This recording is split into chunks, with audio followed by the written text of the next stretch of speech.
And welcome back to Inside West Virginia Politics. We are featuring the three candidates for Mayor of Charleston, West Virginia this week because Charleston, of course, is the capital city, but it's vitally important to all other 55 counties in the state in terms of the economy, education, crime policy, other issues in addition to politics. And joining me now is one of those candidates. He is Andy Backus. He is the independent candidate for Mayor of Charleston. Great to meet you. Great to have you on the show. Thank you for having me. Give folks a little introduction as to who you are, your background, family, etc. Sure. So I was born here in Charleston and grew up just off of Oak Ridge Drive near Gano's Sausage up in by the airport, and have always enjoyed Charleston. Always enjoyed living here. My family, most of my extended family is in the area. My wife and I have been married for about 16 years, and we're raising 6 children here in Charleston right now, which is always exciting to have a big family in Charleston. And I work at Garnet Career Center. I'm a teacher of adult education at Garnet. Well, let's talk about some of the policies you would like to bring to the city as mayor. Let's start with education, since you're an educator. What would you do to improve education not only in the city and county, but across the state by extension? Sure. I think it's critical. And I think one of the things that we have available to us in Charleston right now is state and federally funded programs. My classroom, for example, and many classrooms at Garnet Career Center have plenty of room for expansion. And these are classes that at many times are provided at no cost. If you don't have your high school equivalency, those classes are provided at no cost, and we've got an abundance of people here in Charleston that could take advantage of that, and that's state and federal funds, and then to move on to technical education after that.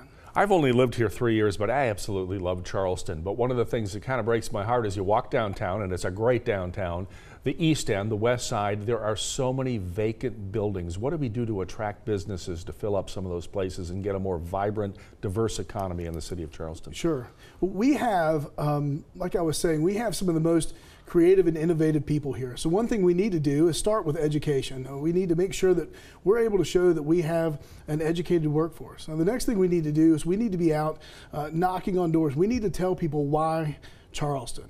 And we need to focus on ways that we can bring more businesses and more industry in to the city. One thing that South Charleston did recently is they developed a slide scale for businesses to come in. So the taxes are based on the number of employees, the revenue that's going to come into the city based on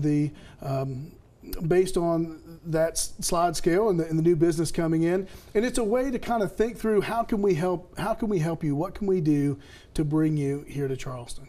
I don't want to characterize this as a high crime city because it's not, but we do have crime problems. We have the opioid epidemic. We have some problems with crime amongst the homeless and so forth. The controversial needle exchange program, which has been stopped by the health department, stopped by the city. What would you do to deal with the crime issues, in particular the drug issues in Charleston? I think first of all, it's critical to look at that program that is now, as you said, it's now closed. And we need to move forward from that program and stop looking back at it. And I think we can look at, for example, we've got a great harm reduction program at Health Right in Charleston right now. They've got a 99% return rate on their needles. About 33% of the people that are in that program are entering into some type of addiction recovery, and I think that that's crucial. And I think we need to continue to push our neighbors who are struggling with addiction. We need to continue to push them towards that type of assistance for them. If we can expand upon that type of assistance, maybe even look more at other non-governmental organizations that can come in, that we can be inviting to them to come and help those folks. We really need to focus on helping them to get better. At the same time, you've got the other side, which are individuals here that may not have anything to do with being homeless or being addicted. It's anyone that's breaking the law right now in the city of Charleston, and we need to continue to have a heavy hand and develop a reputation that says if you're going to come here to our city and you need help, we'll help you. But if you're going to come here and you're going to push the limits and disrupt our city, we're going to continue to enforce the laws here in Charleston. I've got just 30 seconds left. We're going to hear from J.B. Akers and Amy Goodwin, your opponents.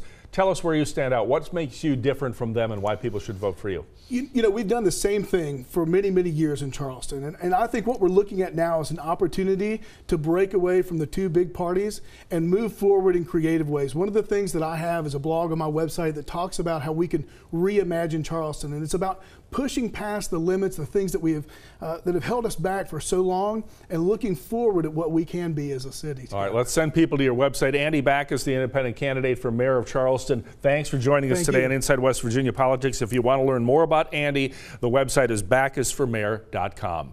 We'll hear from more candidates in a moment. Stay with us.